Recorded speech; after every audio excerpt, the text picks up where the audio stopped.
Hello and welcome to the Climbing Daily Friday Gear Show. Today we're going to be checking out the new Scarpa Boosters. Now this is a pure, unadulterated bouldering beast, but how does it perform?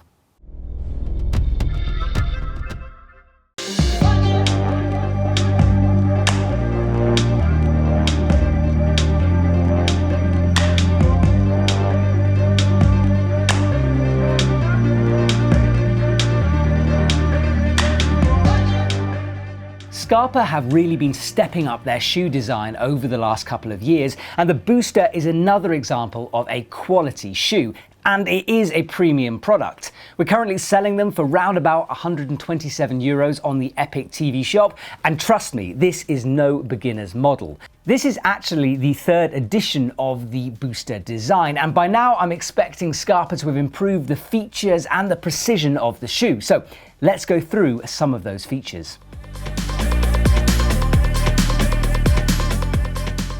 The Booster is downturned and aggressive, with a double Velcro closure system holding everything in place.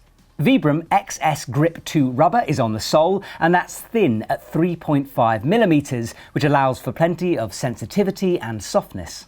The Booster is packed with features, such as the FAF system on the heel. This is a tension rubber that runs interrupted behind the heel. This reduces the pressure on the Achilles tendon, which allows for a smaller, tighter fit without being uncomfortable. It prevents the toe box from over-compressing. The heel features a softer M50 rubber, which is the orange strip, and this works in tandem with a very thin XS Grip 2 rubber on the heel itself. There is a DTS rand tension system built in, which helps to concentrate the power into the big toe without compromising on the fit for the rest of the shoe. Basically, it keeps the foot and toes in the optimal position for climbing. It pulls the shoe into the required position, keeping the tension and shape of the shoe. The cutout dots on the sole allow for more flexibility, so perfect for overhanging climbs. Scarpa have designed the Booster for people with narrower feet, so in theory it should fit me really well. You can see that the shape is slightly wider in the forefoot, then narrows down to the back of the heel. The upper has a ceramic microfiber, which allows Scarpa to make the material thinner, providing a better feel but still maintaining its toughness. Okay, so that's a lowdown of the features available, but the real question is, how do they perform in the real world? So let's start off by talking about how the Boosters fit. It's designed for people with narrow feet, and I have narrow feet, and I've got no complaints with the way it fits. There's no air pockets or loose bits of material. It just works really well and feels fantastic when I climb. Now this is a UK 8, usually I'm a UK 8.5 to 9, and Scarpa do encourage that you downsize on this model of shoe. All those features that I talked about earlier, that FAF heel system and the tension rand, it's all designed to put more power and precision from your feet into the toe box. So they want you to go smaller so your toes are slightly crimped up on that toe box. And in fact, the toe box has been designed to crimp your feet up. By crimping your toes, that allows you to put more power down, and if your feet were flatter in the shoe, then Scarpa would have had to use more material in that toe box, and therefore the shoe would have been less precise. So do think aggressive when you size for this model. The shoe itself is fully synthetic, and Scarpa have even removed some leather components from the old model. So before there was a leather patch underneath, and now that's a synthetic layer. This means that the shoe shouldn't stretch, and in the months that I've been wearing it, I've certainly noticed no stretching taking place at all. Just as a side note, the shoe is also vegan friendly, so if you're a vegan and you're looking for a high performance model, then this is certainly worth looking at. This is one of the softest shoes that I've ever worn, and you can see just by moving the shoe how soft it really is. Now that allows for wonderful sensitivity, but I have been impressed with how durable this shoe is. When I do these shoe reviews, I like to give you guys a proper idea of it, and I wear them pretty much non-stop. There are no holes, no marks, no real scuffs. This is a very precise shoe, and all of your power and focus is in that toe box. It allows you to almost laser guide yourself onto a small hold, but it's what the shoe does when you get that small hold which is interesting.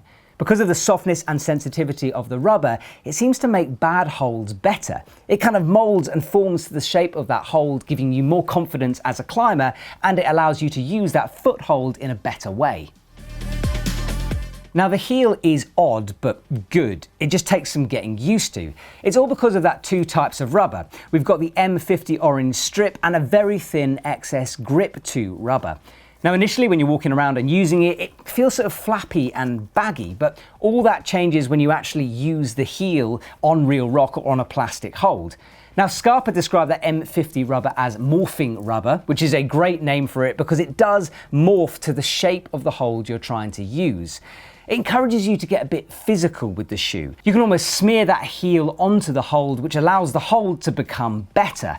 You have to trust me on this. It's a funny feeling, but the more I've used it, the more I've got used to it, and I'm not actually sure I can go back to normal heels.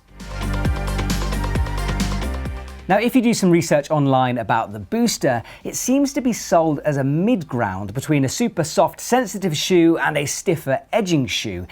And I don't think that's entirely right. Yes, it has got a bit of stiffness in that end, and Scarpa have actually added some more plastic into this midsole section to make it stiffer, but honestly, it's in no way an edging shoe. And I've tried that on big ledges when you're standing there, and there's just not the support in that midsole area. So yes, I think it could work as a sport climbing shoe, but whereas some models, let's say the 510 Anastasi Pro, is a sort of bouldering all-rounder, this is a bouldering shoe, if that makes sense. So if there's a steep sport route with small footholds on it, then I wouldn't recommend this. But if second things get upside down or cavey, then this is going to come into its own light. I'm a big fan of Scarpa shoes. I really like what they've been doing with them, and I believe the technology they put into them actually helps the climber rather than being just a marketing gimmick. I like looking down when I'm climbing on this shoe and being amazed at how bad the holds are that I'm using. Because of that softness, because of the sensitivity, it does make bad holds better, and that helps your confidence as a climber.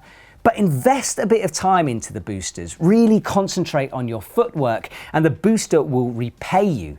It's worth that initial investment because it helps you to raise the level of your climbing. It's like the Scarpa Booster is waiting for you to get better, to come up to its level, and that's a really cool feeling. I think people with wider feet might struggle with this shoe, and if you're looking for a stiffer sport climbing shoe, then I would look elsewhere. But as a specialist bouldering tool, or maybe an overhanging sport climbing cave weapon, these are fantastic. So I've been wearing this shoe extensively outdoors and indoors as much as I can around lockdown, but do let me know how you found this model. And if you want to pick it up, there's a link down below so you can grab it from the EpicTV shop. That's it for today. I'm looking forward to using these more in the future, and please comment and let me know what you think. Thanks for watching, and I'll see you soon.